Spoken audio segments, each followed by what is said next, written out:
दिव्यवाणी दिव्यवाणी दिव्यवाणी दिव्यवाणी बापाचे आणि पुताचे आणि पवित्र आत्म्याचे नावे आमेन. सर्वेस्पराचे नावे आमचो आधार, ताणे रचला सर्ग आनी संवसार. सर्वेस्परा आयक म्हजें मागणें आनी म्हजी बोब तुजे मुखार पावोवन दी. सर्वेस्पर तुमचें सवें आसो आनी तुमचें सवें आसो. कुर्सार आमचे खातीर आपल्या जिवाचें बलिदान भेटोवन दिवन आमकां आमच्या पातकाच्या बांदपासांतलें सासणाच्या मोडणांतलें सोडयिल्ल्या आमच्या समिया जेजू क्रिस्त तें अधीक मोगाचें नांव.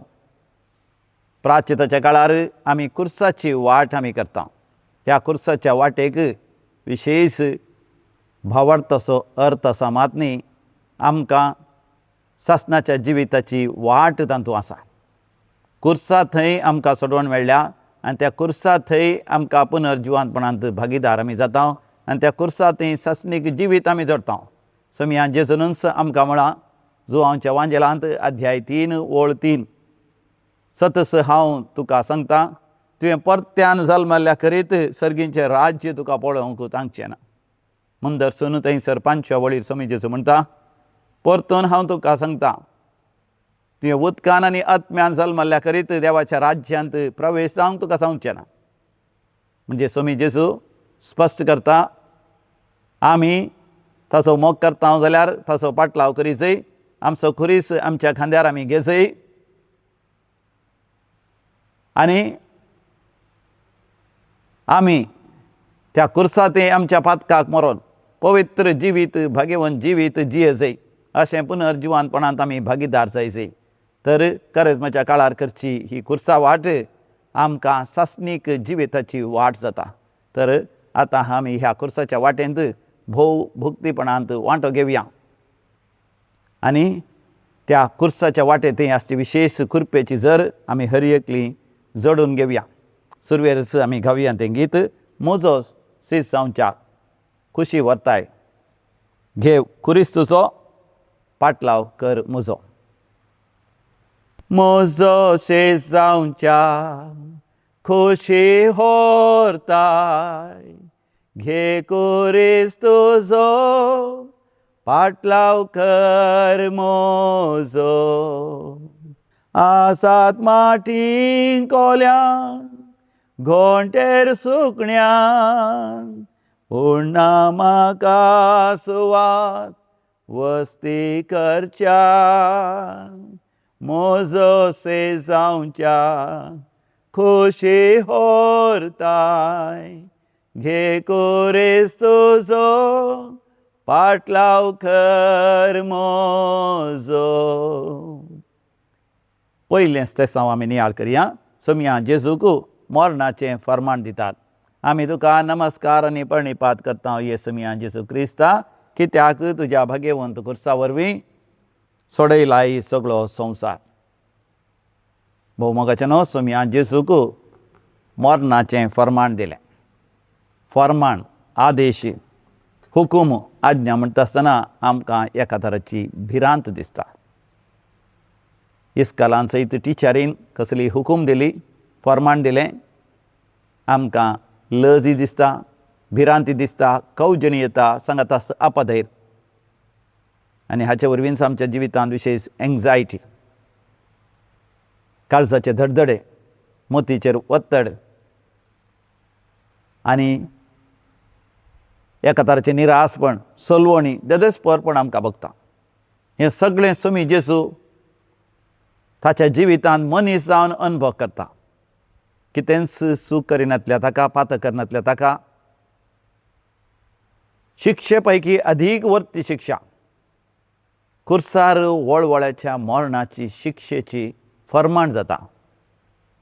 हें आयकत आसतना जेजू सर तराचे अपधैर्य, निरासपण, लज, अवमर्याद, खंत, निरासपण, सलवणी सगळी तो आपणाचेर घेता आमकां ह्या सर्वांतली सुटका दिवच्या खातीर. देखून पळयत पुस्तक म्हणटा ताच्या घायान थंय आमी बरीं जाता, ताच्या कुर्साच्या मरणांतय आमी नव्यान रचन जाता. तर आमच्या गतींत जियेलो स्वामी जेजू आमकां आमच्या पातकाच्या बांदपासांतले सोडोवंक, आमच्या पातकाची शिक्षा आपणाचेर घेत आसतना ताचे वळवळे, ताचे दग्ध आनी ताचे दुखी सगळे आमी नियाळ करून आमी पातकान मरून पवित्रपणाक जियोंक सोम्याच्या कुर्साच्या वाटेंतय कुरपाचोण घेवया. सोम्या जेजू म्हज्या पातकांक वर्ती शिक्षा फावो, पूण ती शिक्षा तुवें कुर्सार तुवें भोगल्याय, तुवें सोंसल्याय आनी म्हाका म्हज्या जिवितांत पवित्रपणान जियोंक आनी जैताचें जिवीत जियोंक तुवें कुरपा फावो केल्याय. हे कुरपेन हांवें जियोंक म्हाका आज फावो कर. सोम्या काकूत आमची कर, सोम्या काकूत आमची कर. सदैव माये मागता उपकार खंयसय घाय म्हज्या काळजांत कुर्सार मेल्ल्या जेजूचे. काकूत कर आमची सोम्या जेजू, काकूत कर आमची. पापा दारले तुका कुर्सायले, दैवीक मोगाक तुका सांडून जिवीत विबाडले. पापा दारले तुका कुर्सायले, दैवीक मोगाक तुका सांडून जिवीत विबाडले. काकूत कर आमची सोम्या जेजू, काकूत कर आमची. काकूत कर आमची सोम्या जेजू, काकूत कर आमची. दुसरें स्तेसांव जेजूच्या खांद्यार खुरीस दितात. आमी तुका नमस्कार आनी प्रणिपात करता ये सोम्या जेजू क्रिस्ता, कित्याक तुज्या भगेवंत कुर्सा वरवीं सोडयलाय सगळो संवसार. म्हज्या तुज्या खांद्यार आसा जाय आसलो कुरीस जेजू घेता. ह्या संवसारांत आमी जायते सुखी करता, अपराध करता, खोटेपणां धरता, अन्याय करता, अनित करता, हेरांक दुखयता. ह्या सर्वाक शिक्षा म्हणली आसा. संवसारी तरान आमी ही शिक्षा चुकोवन घेवया तरी आनी आमचे अपराध संवसारांत आमी लिपयल्यार देवा मुखार आमचें जिवीत सोडोवन दवरलेल्या बरी आसा म्हण पळयत पुस्तक सांगता. देखून आमकां त्या सासणाच्या शिक्षेंतलें, सासणाच्या मरणांतलें सोडोवचे खातीर सोमी जेजू आमकां फावो जाल्लो तो कुरीस तो ताच्या खांद्यार घेता. देखून थंयसर जेजूच्या खांद्यार खुरीस दवरतात आनी ताका त्या भोव कश्टाचो कालवारी पर्वताची वाट ताणें सालाशें करतात. तर हे घडीभर आमी सोम्या जेजूचे कश्ट नियाळ करया आनी आमी आमच्या जिवितांत आमच्या जिविताचे खुरीस व्हावोंक त्याच सोम्यालाची कुरपाचोण घेवया. बोगाळा जेजू, आमकां फावो जाल्लो तो कुरीस तुवें व्हवयलोय. त्या भारादीक खुर्सान तुजे खांद दुखयले आनी तो वत्तड तुज्या खांद्याची हाडां सयत चेंसूंक कारण जाली.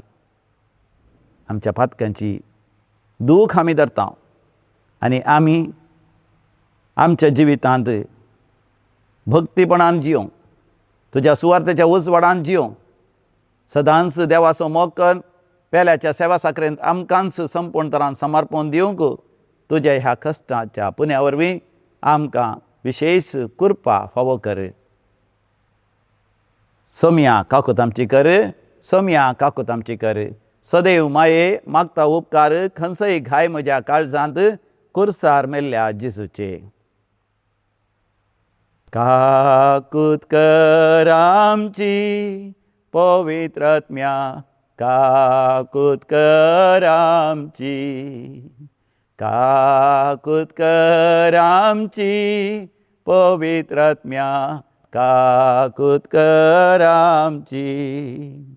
तुका नेगारले, तुका दुखयले, दैवीक देण्या दाताराक तुका आमी पयस केले, तुका नेगारले, तुका दुखयले, दैवीक देण्या दाताराक तुका आमी पयस केले, काकूत कर आमची पवित्रात्म्या, काकूत कर आमची, काकूत कर आमची पवित्रात्म्या, काकूत कर आमची. तिसरें सेसांव जेजू पयले फावटी आपल्या कुर्सा पंदा पडटा. आमी तुका नमस्कार आनी प्रणिपात करता येसुमिया जेजू क्रिस्ता, कित्याक तुज्या भगेवंत कुर्सा वरवीं सोडयलाय सगळो संवसार. सोमी जेजू आपल्या कुर्सा पंदा पडटा. ही एक व्हडली सोळवणी कशें आमकां दिसता, पूण हरी एक पडणें जैत असो दारवाटो. क्रिस्तांव जाल्ल्या म्हाका सोमियान कुर्सा विणें जियोंक आपोवंक ना. बगार म्हाका देवा बापान दिल्लो कुरीस व्हडा मोगान स्विकार करूंक, ताका पटलून धरूंक, ताका उमो दिवन सोमिया जेजूचो पाटलाव करूंक जेजू म्हाका उलो दिता. तर मोगाचे न्हू, एक घडीभर दोळे धांपून आमच्या जिवितांत कसले कुरीस आमकां आसात, कसल्या कुर्सा पंद्या आमी दम सताव, ह्या आडसताव, ह्या वत्तडाच्या पोंदा पडटा, हें सगळें आमी नियाळ करया. वय सोमिया जेजू, तूं तुज्या कुर्सा पोंदा पडलोय आनी आमच्या जिवितांत आमचे खुरीस भोव भारादीक जाल्यात आनी ताज्या पोंदा आमी आडसताव. आमच्या वैयक्तीक जिवितांत ल्हानपणार आमच्या शिकपाचें वत्तड, थोडे फावटी आमच्या आवय बापायची निर्लक्षां, ह्या आवय बापायची बेफारवा, ह्या आवय बापायचे चुकी, ह्या आवय बापायचें खोटेपण आमकां दबसिता जाल्यार आमी वाडोवन येता आसतना आमी शिकपाच्या वत्तडाखाल येता आनी तरणाट्या प्रायर आमची देणी उर्जीत करच्यान ह्या समाजेंत मानाचें गौरवाचें जिवीत जियोंक आनी तशेंच तरणाट्या प्रायर येवच्या सर वंदोवण्यो, ओडण्यो आनी ताळण्याच्या वत्तडाखाल आमी दमसता आनी उपरांत एक बरो भेस विंचून काडूंक आनी तो भेस विसल्या उपरांत त्या आपोण्या प्रकार देव आपोणें याजक जावन, धार्मीक जावन वा काजर जावन, काजरी जिवितांत येवचे ते कुरीस आनी विशयी जावन भुरग्यांक ल्हान व्हड करता आसतना येवचे कुरीस आनी जिवितांत पिडा शिड्या येता आसतना, कश्ट येतना, सलवण येतना आनी तांतवार येता आसतना आनी विविध तरांचे विरोधपण आनी थोडे फावटी जैलाची शिक्षा, पुलीस केस आनी सर तरांचे वायटा विघ्न आमच्या जिवितांत येता आसतना, वारें वादळ येता आसतना विशयी जावन प्राय जाता आसतना आनी मरणाची रिस्क, मरणाचो अपाय आमच्या जिवितांत येता आसतना, मरण आमच्या दोळ्या मुखार येता आसतना विशेश तरान आमी आमच्याच कुर्सा पंदा पडटा. सोमिया जेजू, तूं कुर्सा पंदा पडलोय तरी बोळ कर, नव्या प्रेरणान पवित्र आत्म्याच्या सक्तेन तूं उठलोय. आमी तशेंच करूंक, बापाचेर पातयेन विस्वास दवरूंक आनी पवित्र आत्म्याच्या बळान परतून उठोवन आमच्या जिविताचे खुरीस इन्कार करिनासतना ते खुरीस मोगान आनी भावार्थांत व्हावोंक आमकां तुजी कृपा फावो कर. सोमिया काकूत आमची कर, सोमिया काकूत आमची कर. सदैव माये मागता उपकार खंयसय घाय म्हज्या काळजांत कुर्सार मेल्ल्या जेजूचे. काकूत कर आमची आबा बापा, काकूत कर आमची, काकूत कर आमची आबा बापा, काकूत कर आमची. पापा दारले तुका दुखयले, मंदामेन तुजे ते मोडून तुका आमी सांडले. पापा दारले तुका दुखयले, मंदामेन तुजे ते मोडून तुका आमी सांडले. काकूत कर आमची आबा बापा, काकूत कर आमची, काकूत कर आमची आबा बापा, काकूत कर आमची. खुर्सा वाटेचें 4थें सेसांव जेजू आपल्या दुखेस्त आवयक भेटता. आमी तुका नमस्कार आनी प्रणिपात करता येसुमिया जेजू क्रिस्ता, कित्याक तुज्या भाग्यवंत कुर्सा वरवीं सोडयलाय तुवें सगळो संवसार. भोव मोगाचें न्हू, आमकां आमची आवय कितल्या मोगाची, आनी आमकां थोड्यांक आमचो बापूय मोगाचो, आनी आमचें कुटुंब मोगाचीं, भाव भयणी आनी भाव भयणीचीं भुरगीं, आनी काजारी जिवितांत आपणाचो जिविताचो सांगातीण आनी देवान दिल्लीं भुरगीं नातरां कुटुंबादारां आमकां मोगाची, आनी आमचो समुदाय सामारची आमकां मोगाची. तांच्या मुखार आमी मान जडटा आसतना, गौरव जडटा आसतना, एक मुकुट जडटा आसतना, एक जैत जडटा आसतना, एक बिरूद जडटा आसतना, एक बरो हुद्दो जडटा आसतना, ग्रेस्काय आनी संवसाराची समृद्धी, ग्रेस्काय प्रॉस्पॅरिटी जडटा आसतना आमकां वर्तो संतोश, कित्याक आमी आमच्या सगळ्या कुटुंबाक आनी समुदायाकच आमचे थंय एक महिमा मेळाशें करता. तेंच आमकां अवमर्याद मेळटा आसतना, लज मेळटा आसतना, आमकां सोलवणी मेळटा आसतना, आमी भोव वर्ते तात्वार अनुभव करता आसतना आमी आमच्या कुटुंबाक तें कळोवन नजो, म्हज्या वरवीं म्हज्या कुटुंबाक नालिसाय येवन नजो, म्हज्या वरवीं म्हज्या कुटुंबाचें दुखें जावन नजो, कंतीश जावन नजो, तांणी दुखांक घोळो नजो म्हूण आमी चिंता. तर तुमी जेजू भरादी गुरीसोन मरणाचें फर्माण घेवन आपल्या आवयची भेट करता म्हणटा आसतना आमा समेस्तची तेस दूख खंत बेजाराय सगळी सुमी जेजू आपणाचेर घेता. आनी तो आमकां शिकयता, मोरयेमायक धैर्यान तो दोळ्यांनी दोळे दवरून दोळ्यांनी दिश्ट घालून तो पळयता. मोरयेमाई आपल्या पुताक दोळ्यांनी दिश्ट घालून दुखां गळयता, रगताचीं दुखां गळयता, पूण निराश जायना, तकलीक वंती पडना, पूण आपणाचो पूत मनशा कुळाच्या सोडवणे खातीर तो आपणाकच भेटोवन दिता म्हूण ती पातयेता. जें कितें आंज बडव्या घाब्रियेलान सुरवेरच तिका सांगलें, तुजो पूत वर्तो जातलो, महोन्नत जातलो, देवाचो पूत म्हूण ताका आपयतले, दाविदाच्या सिंहासनाचेर तो बसतलो, इस्रायेलाच्या 12 कुळयांचेर तो राजवटकी चलयतलो, त्या राजवटकेक अंत आसचें ना म्हणून ती पातयेली. आमकांय मोरयेमाय आनी सोमी जेजू आमकां संदेश दितात. तो संदेश आमच्या काळजांत आमी जगोवन दवरया. वय सोमिया जेजू, तुज्या आवयक तूं भेटता आसतना तुज्या खांद्यार खुरीस आसलो, तुज्या माथ्यार कांट्याचो मुकट आसलो, तुजें तोंड मुखामळ विद्रूप जाल्लें, तरी सगळ्या मनशा कुळाच्या सोडवणे खातीर हें सगळें सोंसताय. तसलो अभिमान आनी देवाचेर फाती आनी विस्वास तुका भरपूर आसलो.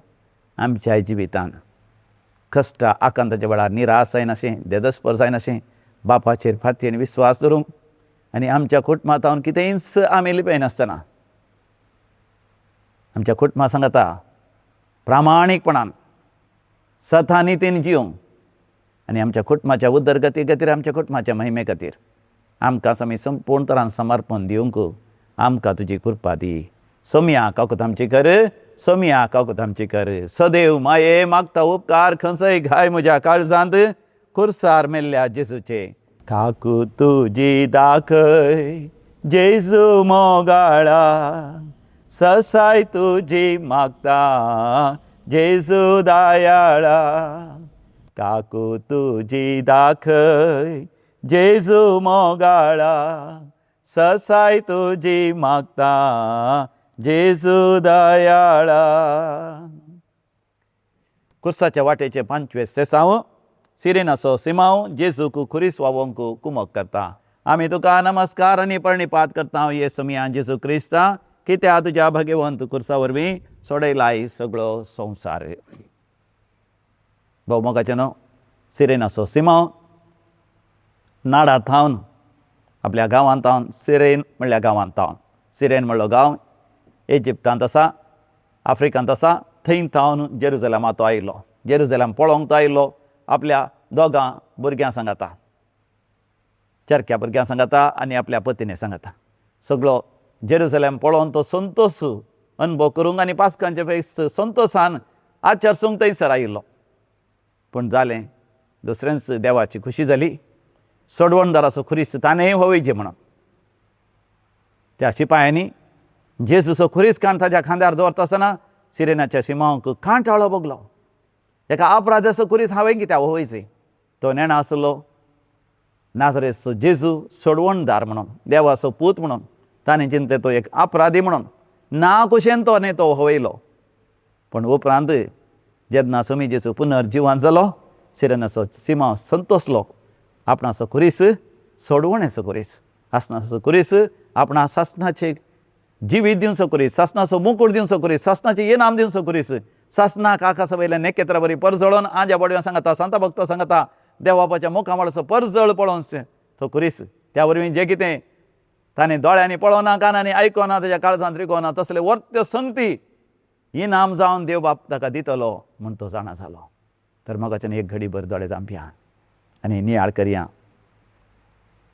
बोमगळा सुमिया जेजू आमच्या जिवितांत तूं आमकां जायते खुरीस दिताय आमच्या जिवितांत जायते तराची परिक्षा आमची तूं करताय व्हड आकांत आमच्या जिवितांत येतात व्हड संकश्ट येतात मात न्ही व्हड खुरीस वयतले व्हड अनवरान समस्यांत आसले आनी विशेश आर्थीक अडचणींत आसल्या दुर्बळ्यांक गतांतल्यांक अनाथ्यांक निराश जाल्ल्यांक देदस्पर जाल्ल्यांक दुखेस्त जाल्ल्यांक आमच्या जिवितांत तूं आमकां फोव करताय तांची दुखां पसून काड तांचे खुरीस वोवंक आमी कुमक केल्ल्या वरवीं आनी दुर्बळ्यांक दान धर्म केल्ल्या वरवीं आनी आमकां सरकार विशेश प्रतिफळ मान गौरव आनी वैभव राखून आसा म्हूण आज तूं आमकां शिकयताय सिरेनाच्या सिमांव बरी आमी ना कुशेन हेरांचे खुरीस वयनाशे बगार व्हडा कुशेन हेरांचे खुरीशी आमी वोवंक आमच्या खुरिसां सांगता हेरांच्या खुर्सा पंदाय दमसोंक ह्या अडसोंक आमकां विशेश भावार्थाचें धैर्य आनी पवित्र आत्म्याचें प्रेरण फावो कर म्हण आमी मागता सोमिया काकूत आमची कर सोमिया काकूत आमची कर सदैव माये मागता उपकार खंयसय घाय म्हज्या काळजांत खुर्सार मेल्ल्या जेजूचे चिंतनांनी शब्दांनी पातक आदारले बोगणांनी करण्यांनी तुका नेगारले चिंतनांनी शब्दांनी पातक आदारले बोगणांनी करण्यांनी तुका नेगारले काकू तुजी दाखय जेजू मोगाळा ससाय तुजी मागता जेजू दयाळा काकू तुजी दाखय जेजू मोगाळा ससाय तुजी मागता जेजू दयाळा कुर्सा वाटेचें सवेंच ते साव वेरेनिका जेजूचे मुखामळ पुसता आमी तुका नमस्कार आनी प्रणिपात करता येसू मियां जेजू क्रिस्ता कित्याक तुज्या भगवंत कुर्सा वरवीं सोडयलाय सगळो संवसार मुखामळ आमचे मोगाचें न्हू केदाळे आमी सोबीत दवरूंक आशेता केदाळे आमी थंड दिता आनी मुखामळ परजळ अशें करून हर प्रयत्न आमी करता आमचे केस आमी बरे करून उगयता तेय सुंदर आसचे म्हूण आमी आशेता हेरांक आमी येता आसतना आमचे सुंदर आकर्शीत मुखामळ दाखोवन आमच्या तोंडार हांसो हाड हेरांकी संतोश भरीत करूंक आमी आशेता जेजून तशेंच केल्लें आपल्या जिणयेन हेरांच्या तोंडार हांसो हाडच्या खातीर हेरांची पिडा गूण ताणें केली कोडकारांची पिडा ताणें संपूर्ण तरान वय बरी केली मेल्ल्यांक जिवंत केलें आनी दुखांत आसल्या कुटुंबाक बुजयलें दुखेस्तांची दुखां पुसून काडलीं वर्ती अजापां विजमितां केलीं भूक थांबयली तान बगयली जिवितांत मार्गदर्शन दिलें वाट दाखयली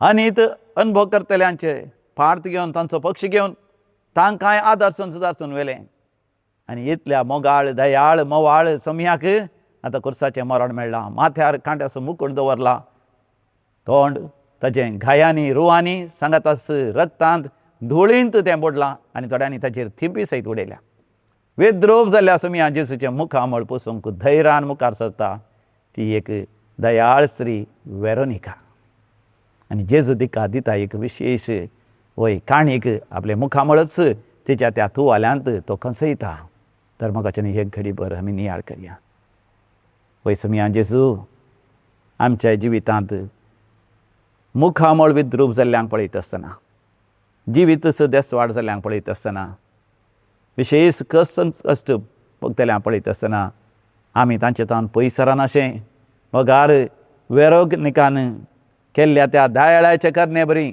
आमी हेरांचे मुखामळ पुसून तांच्या तोंडार परतून सोबाय अशें करूंक प्रयत्न करीशें कर. अशें आमी तुजेंच मुखामळ आमी बसतले आनी तुजें मुखामळ आमी पळयतले आनी त्या मुखामळांत आमकां सासणीक संतोश आनंद आनी शांती आमकां लाभतली.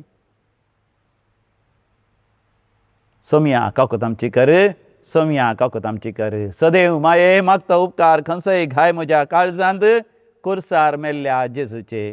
तुजे थंय पेल्या थंय वायट हांवें केलें, तुका सांडून हांवें बरें होगडायलें. तुजे थंय पेल्या थंय वायट हांवें केलें, तुका सांडून हांवें बरें होगडायलें. काकूत म्हजी दाखय जेजू मोगाळा, ससाय तुजी मागता जेजू दयाळा. काकूत तुजी दाखय जेजू मोगाळा, ससाय तुजी मागता जेजू दयाळा. कुर्सा वाटेचे 7वें स्तेसांव जेजू दुसरे फावटी कुर्सा पदा पडटा. आमी तुका नमस्कार आनी प्रणिपात करतो ये सम्या जेजू क्रिस्ता, कित्याक तुज्या भाग्यवंत कुर्सा वरवीं सोडयलाय तुवें सगळो संवसार. पळय मोगाचे न्हू, आमच्या जिवितांत सलवणी येता आसतना आमी निराश जाता. ते दुसरे फावटी सलवणी येतना आनीक विशेश तरान आमी निराश जाता. आनी उपरांत आमी देवाक दुर्साता. थोडे फावटी आमच्या आवय बापायक आनी आमच्या सांगाता आसल्यान दुर्साता. आनी थोडे फावटी आपलें नशीबच आमकां अशें जायशें करता म्हूण आमच्या नशिबाक, आमच्या जल्मल्ल्या दिसाक, आमी जल्मल्ल्या गांवाक आनी जल्मल्ल्या त्या परिस्थितीक आमी दुर्साता. पूण मोगाचे न्हू, जेजू आमकां शिकयता आमी दुर्सोवचें न्ही, आमी निराश जावचें न्ही. मगार हर एका पडण्यातय आमी आमच्या ससनाच्या जिविताक आमी लागीं सरता आनी वर्त इनाम आनी महिमा आमकां राखून आसा म्हूण सोमी जेजू आमकां शिकयता. सांत भक्तांनी हें बरें समजलें देखून भावार्था खातीर केदें व्हडलें खुरीस सोंसूंकी, खुरीस व्हांवोंकी ते तयार जाले. खुर्साचें मरण मरोंकी ते तयार जाले. आपलें रगत व्हारोंकी ते तयार जाले. आनी भावार्था खातीर कसलेय धगधवणी, कसलेय जैलाची शिक्षा, कसलेय जरबादांचे मार, कसल्या तराची निंदा अवमर्याद ते अनुभव करूंक ते तयार जाले. तर आमच्या जिवितांत भावार्थांत अखेर पर्यंत तीर रावोंक सम्या जेजूच्या दुसऱ्या पडण्यातय आमी कृपा जोड घेवया. मोगाळा जेजू, तो दुसऱ्या फावटी पडलोय तरी परतून तो उठलोय धैर्यान आनी भावार्थान. तो सगळोच अस्क जावन गेल्लोय तरी तूं निराश जालो न्हय, देदेस्पर जालो न्हय. बापान तुका सांडला कशें तुका अनुभव जालें. सक्कट लोक तुज्या विरोध आसा म्हूण तुका भोगलें, तरी सर्गीच्या बापाचेर पातयेनी दवरली. तुवें धरलेलें तें मिसांव अखेर पर्यंत तुवें तें पंथाक पावयलें. तुज्या ह्या दुसऱ्या पडण्या वरवीं म्हज्या जिवितांत हांवें केल्ल्या त्या भासवणेंतय, विशेश जावन बाप्तिस्माच्या भासवणेंतय, म्हज्या भेसाच्या भासवण्यांतय हांवें तीर रावोंक आनी म्हजी धांव बऱ्या तरान धांवोंक अखेर पर्यंत म्हजो भावार्थ सांबाळूंक म्हाका कृपा दी. सम्या काकूत आमची कर, सम्या काकूत आमची कर. सदैव माये मागता उपकार खंयसय घाय म्हज्या काळजांत कुर्सार मेल्ल्या जेजूचे. आशेल्लो तानेल्लो संवसाराच्या राजा, भोललो लब्धलो तात्कालीक सुखा. आशेल्लो तानेल्लो संवसाराच्या सुखा, भोललो लब्धलो तात्कालीक सुखा. काकू तुजी दाखय जेजू मोगाळा, ससाय तुजी मागता जेजू दयाळा.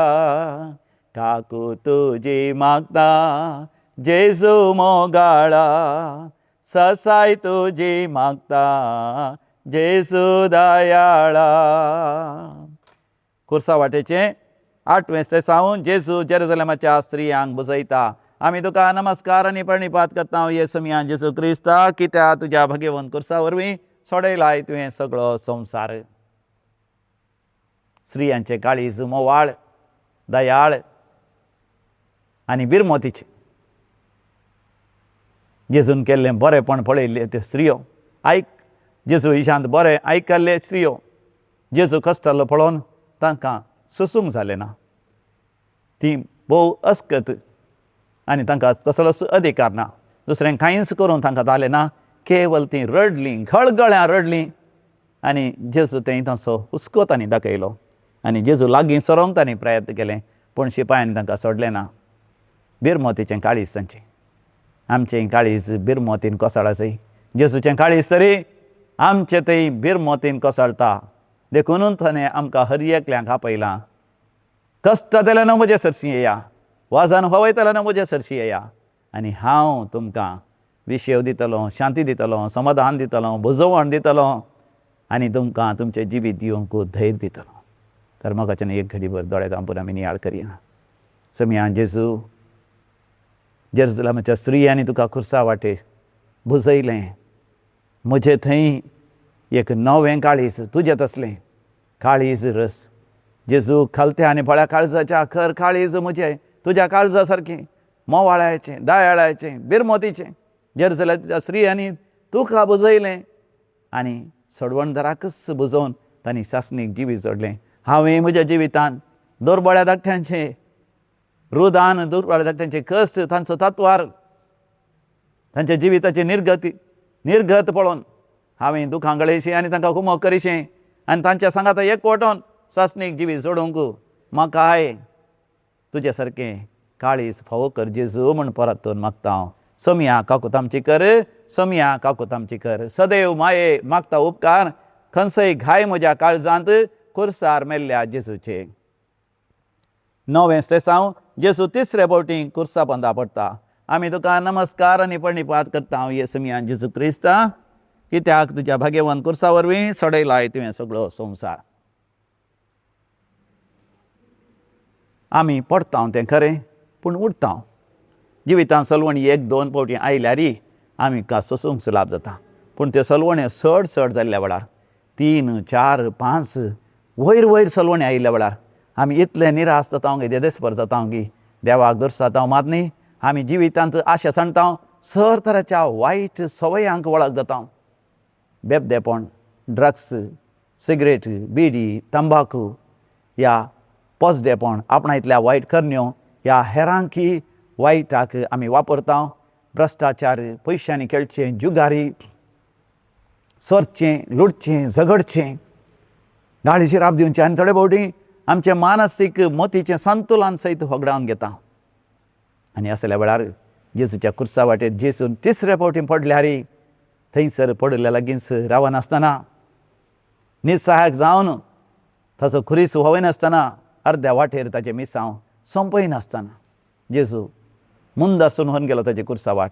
हाचे वरवीं आमी वर्तें लिसांव, वर्तो संदेश आमी आमच्या काळजांत जगोवन दवरया. दोळे धांपून आमी मागणें करया. मोगाळा जेजू, तिसरे फावटी पडलोय तरी तूं निराश जालो नाय, देदेस्पर जालो नाय. तुज्या धंपरागाटी दुखल्यो तुका, तुजे पांय खांपोवंक लागले, पेंगटांत बोळ नातलें, आंगार आसलें सगळें रगत व्हारोवन तूं कंगाल जाल्लोय. वताक करपोवन तुजें आंग सुकल्लें, दोळ्यांक काळोख आयलो, माथ्यार आसलें तें कांट्याचो मुकुट तुका कश्ट दितलो. तरी समिया जेजू, देवाचेर, बापाचेर तुवें बावाड दवरली, पवित्र आत्म्याच्या शक्तीन तूं वटलोय.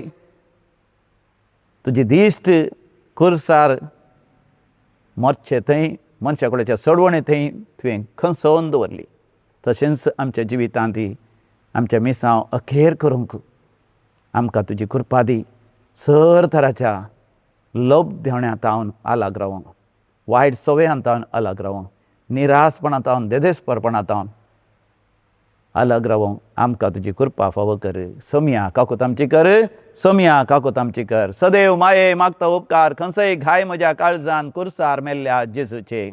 हांकारान दळबारान ल्हानांक दुखयले, हग्या मोसरान तांचे सत्यानास केले. हांकारान दळबारान ल्हानांक दुखयले, हग्या मोसरान तांचे सत्यानास केले. काकू तुजी दाखय जेजू मोगाळा ससाय तुजी मागता जेजू दयाळा काकू तुजी दाखय जेजू मोगाळा ससाय तुजी मागता जेजू दयाळा कुर्सा वाटेचें दावेंच तें साव जेजूचें आंग वस्तूर काडन ताका विणगो करतात. आमी तुका नमस्कार आनी प्रणिपात करता येसुमिया जेजू क्रिस्ता कित्याक तुज्या भाग्यवंत कुर्सा वरवीं सोडयलें तुवें सगळो संवसार. पळय मोगाचें न्हू आमकां आमची मान मर्याद लज आमची वैयक्तीक प्रायवेसी भोव म्हत्वाची मानाची आनी गौरवाची. जेजूतान हेंच ते लुटतात. जेजूक 4 जाणां मुखार विणगो करून ताका लजे घालूंक पळयतात अमर्याद करूंक पळयतात. पूण मोगाचें नांव स्वामी जेजू लजेना अमर्याद अनुभव करिना. बगार ताच्या विणग्या कुडींती ताचें निश्कळपण ताचें पवित्रपण ताचें भाग्यवंतपण देवा बापा तें अखंड भावार्थ विस्वास मनशा कुळा खातीर कसलेय खस सोसूंक तयार आसो ताचो दृढ निर्धार परजळटा आनी प्रकाशता. ह्या सुमिया जेजूच्या दृढ निर्धारांतय मोगाचें वर्ते संदेश आमच्या काळजांत आमी जगोवन दवरया दोळे आमच्या. मोगाळा जेजू सर लोकां मुखार तांच्या मुखार तुवें वर्तें अजापां विजमितां कर बापाचो संदेश परगट कर.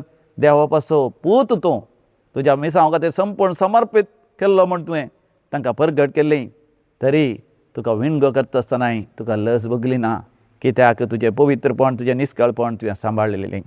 बापाचें संपूर्ण पाती आनी विस्वास दवरलें.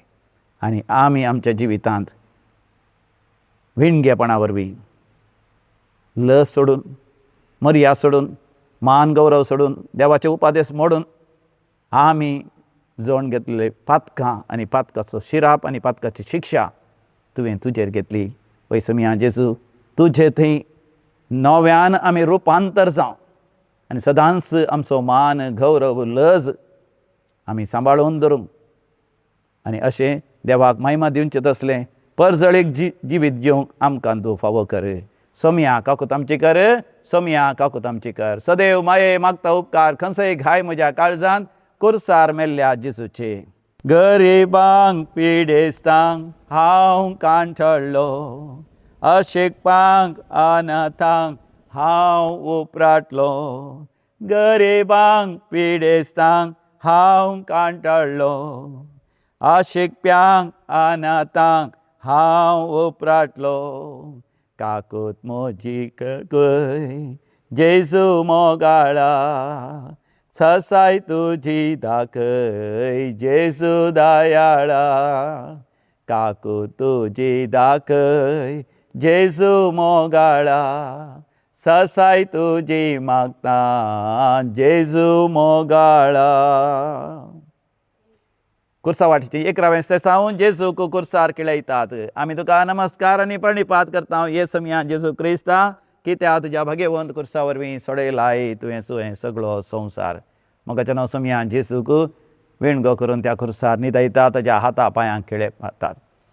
पळय ते खिळे जेजूच्या हातांच्या पांयांचें मांस हाडां आनी सगळे रगताचे शिरो सगळे पिंजून आनी चेंसून म्हणल्या बरें ते कुर्सा भितर रिगता आसतना जेजू आकलास सोडता.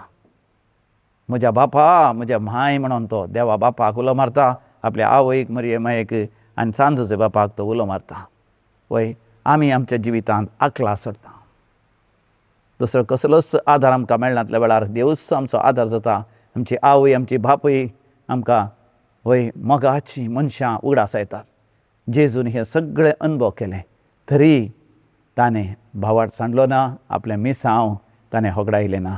आमी कुर्सा खिळयलेला जेजू थंय वर्ते संदेश आमच्या काळजांत जोडून घेवया. दोळे धांपून मागणें करया. मोगाळा जेजू तुका कुर्सार खिळायलो तो खुरीस तुका फावो न्ही तरी त्या खुर्सांतल्यान मेकळें जायना अशें ताणें तुका खुर्साक खिळायलो आनी तुवें स्विकार केलें. आमच्या पातकांक चिडखाल्ल्या तावन आमकां मेकळें करच्याक आनी तुका आमी चिडकाशें कर. आमची काळजां तुज्या कुर्साच्या खेळ्यांक तूं खेळाय. सासणाच्या सासणां तुज्या भोपयत काळजांतावन आमकां मेकळो जावंक सोडिनाका. आमेन. सोमिया काकूत आमची कर, सोमिया काकूत आमची कर. सदैव माये मागता उपकार खंयसय घाय म्हज्या काळजांत कुर्सार मेल्ल्या जेजूचे. अन्यायान अनितीन हांवें खमायलें, अन्नाडी कामाक नांव हांवें जोडलें. अन्यायान अनितीन हांवें खमायलें, अन्नाडी कामाक नांव हांवें जोडलें. काकू तुजी दाखय जेजू मोगाळा, ससाय तुजी मागता जेजू दयाळा. काकू तुजी मागता जेजू मोगाळा, ससाय तुजी मागता जेजू दयाळा. कुर्सा वाटेचे 12वें सेसांव जेजू कुर्सार प्राण करता. आमी तुका नमस्कार आनी प्रणिपात करता येसू मियान जेजू क्रिस्ता, कित्याक तुज्या भाग्यवंत कुर्सा वरवीं सोडयलाय तुवें सगळो संवसार. जेजू मोगाच्यान कुर्सार प्राण करता. तेतेलेस्ताय तेतेलेस्ताय तेतेलेस्ताय म्हणटा. संपदलें, अखेर जालें, यशस्वी जालें, जैत चडलें तो म्हणटा. आमच्या पातका खातीर कितें सगळें सोसूंक आसा तें सगळें जेजून सोंसलें. आनी आमच्या विरोध आसलें अपराधाचें लेखपत्र ताणें पुसून काडलें. आमच्या विरोध आसले पातकाची शिक्षा ताणें संपूर्ण तरान माफी केली. बापा लागीं आमकां राजी केलें. सर्ग ताणें उक्तें केलो. आमकां पुनर्जिवंतपणाक योग्य केला. तर त्या कुर्साचेर दिश्ट घालून त्या कुर्साच्या जैतांत तेतेलेस्ताय हातूंत आमी भागीदार जावं. आमी सम्या लागीं परातून मागया. हे मोगाळा जेजू, आमकां पातकांतले सोडोवच्या खातीर, पवित्र जिणी आमी जियोवच्या खातीर आमकां पुनर्जिवंतपणांत भागीदार कर. सरकार बापा थंय एकवटोवंक तुवें सर कश्ट आनी अकरेच घडये पर्यंत तुवें ते कश्ट सोसून तुजो आत्म बापाच्या हातांत समर्पून दिलोय. तुज्या एकवटांत आमी हर एकल्यानी आमचो आत्म बापाच्या हातांत भेटोवन दिवचे भाग आमकां फावो कर. सोमिया काकूत आमची कर, सोमिया काकूत आमची कर. सदैव माये मागता उपकार खंयसय घाय म्हज्या काळजांत कुर्सार मेल्ल्या जेजूचे. भेंबीरान नासतना हांव जियेलो, खालतेपण नासतना सगळा चलवालो.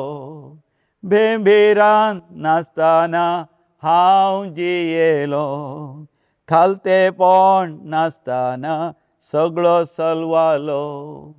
काकू तुजी दाखय जेजू मोगाळा, ससाय तुजी मागता जेजू दयाळा.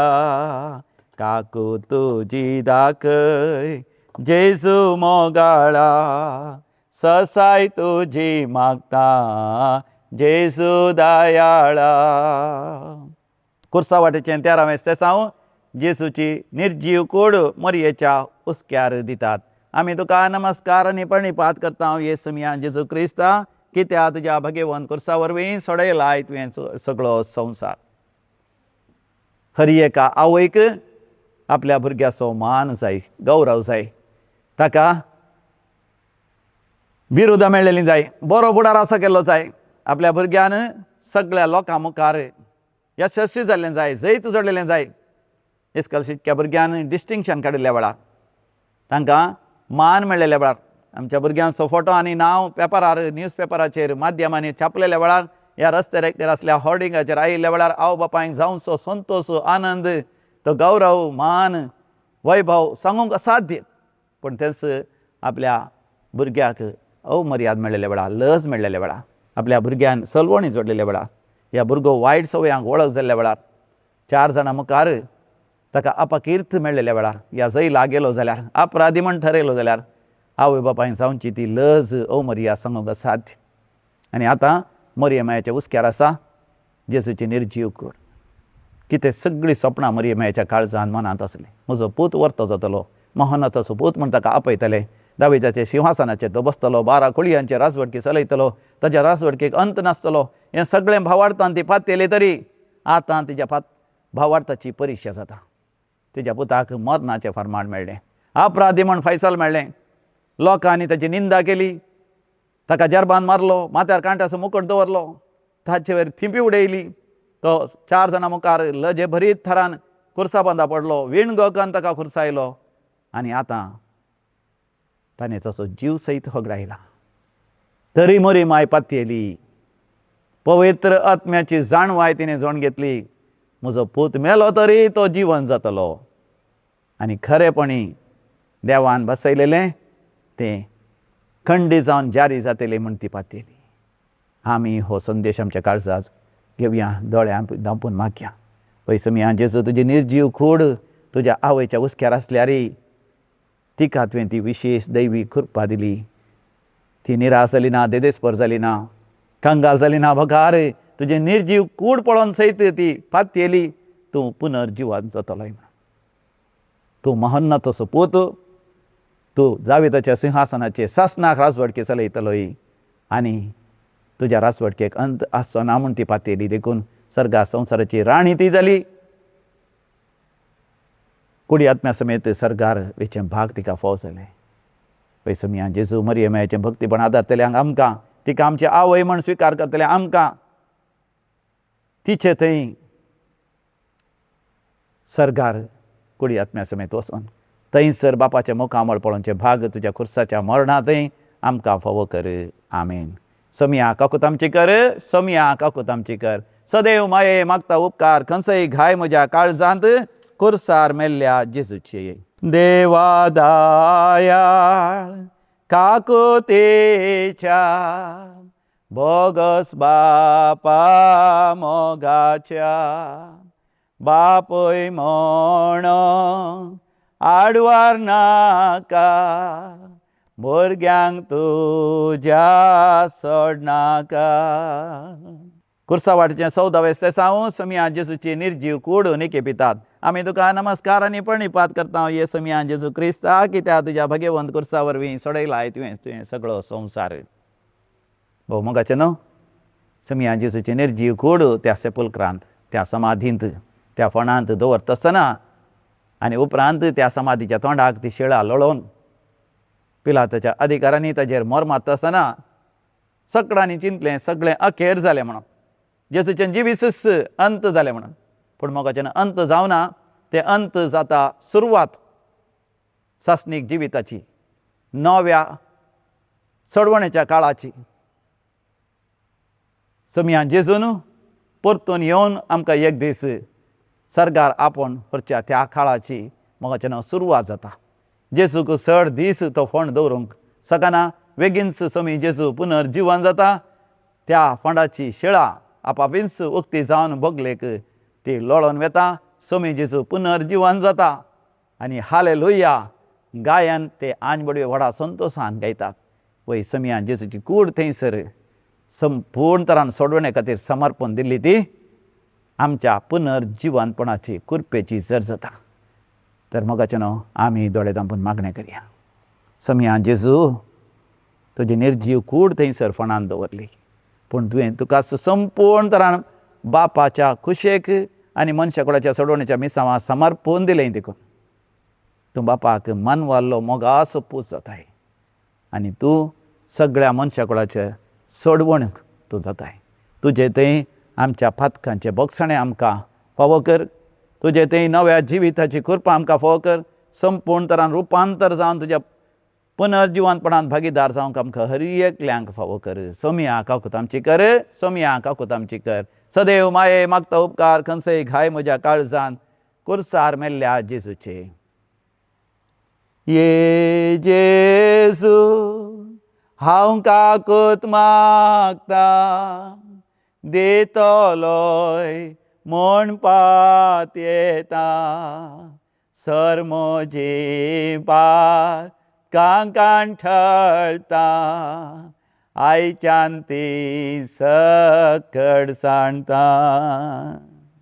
ये जेजू हांव काकूत मागता दितलोय म्हणपात येता सर म्हजी पातकां खांठळता आयच्यान ती सकड सांडता. भोव मोगाचेनो पडा भक्तीपणान तुमी ह्या खुर्साच्या वाटेंत वांटेली जाल्यात सांगात मेळोन आमी मागल्या पळय तुमच्या समेस्तांच्या वैयक्तीक तेसां बसत हांव दैवीक रिती मंदिरांत हांव मागतां ताच्या घायांत थंय आमी बरी जाता. समिया जेजूचे कश्ट नियाळ करता आसतना आमकां बरी भलायकी बरी सावूद आनी पेकवणी लाभता कुडीची आत्म्याची आनी सगळ्या आमच्या जिविताची ती सावूद बरी भलायकी तुमकां हर एकल्यांक समी जेजू फावो करून दी म्हण तुमच्या खातीर भक्तीपणान मागता. तर आतां आमी सांगाता मेळोन पाप साहेबाच्या इराद्या बसत मागया. आमच्या बापा सर्गींच्या तुजें नांव पवित्र जावं तुजें राज्य आमकां येवं तुजी कशी सरकार जाता तशी संवसारांत जावं. आमचो दिसपडतो ग्रास आज आमकां दी आनी आमी आमचे सुकलेल्यांक बक्षिता तशें आमचीं पातकां बोगोस आनी आमकां ताळणेंत पडोवंक दिवं नाका पूण वायटांतलें आमकां निवार. नामान मरये कुरपेन भरलेले समी तुजे संगत आसा स्त्रियां भितर तूं सदैव आनी सदैवी फळ कुशीचें जेजू भगवंती मरये देवाचे माये आमा पापयां खातीर विनंती कर आतां आनी आमच्या मरणाच्या वेळार आमेन. महिमा बापाक आनी पुताक आनी पवित्र आत्म्याक जशी आदी आनी सदां सर्वदा आमेन. सासणाचो विशय दी तांकां येसमिया निरंतर प्रकाशांचेर फांगो दी समाधानेन ते विशय घेवन दी आमेन. सरलेल्या समेस्पर तांचे आत्मेन देवाच्या काकुतीन समाधानेन ते विशय घेवन दी आमेन. सर्वेस्पर तुमचें सवें आसो आनी तुमचें सवें आसो. सर पदवेदार देव बाप तुमचे वयर आसो आनी तुमचेर आशिर्वाद घालूं. तुमच्या मुखल्यान आसो तो तुमकां वाड दाखोवं. तुमच्या फाटल्यान आसो तुमचें संरक्षण करूं. तुमच्या भोंवतणी आसून सदांच तुमकां राखून दी सांबाळून दी अशें सर पदवेदार देव बाप पूत आनी पवित्र आत्मा तुमचेर आपलो आशिर्वाद घालूं.